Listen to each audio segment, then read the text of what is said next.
अहो आम्ही छत्रपती शिवाजी महाराजांचं नाव घेतो. लक्षात घ्या, इतिहास आहे.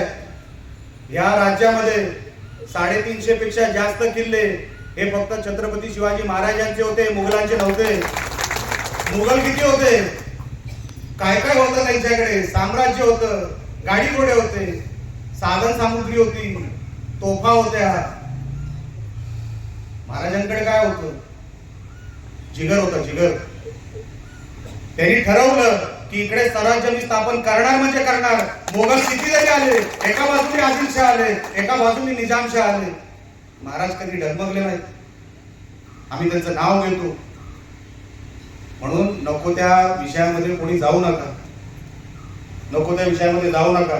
मी म्हणून मुद्दामून नाव घेऊन जे काय बोलतो ते बोलतो. उद्याही भाजपची इकडे प्रचार सभा आहे. सन्मान्य रवींद्र चव्हाण साहेब येत आहेत, प्रदेश अध्यक्ष. मी बोलत चांगली गोष्ट आहे, येऊ द्या, आम्हाला काय.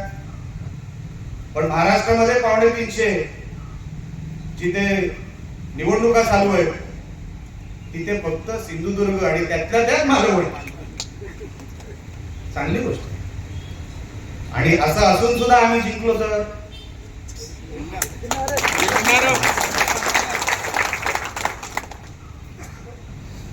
लपायला जागा मिळणार नाही.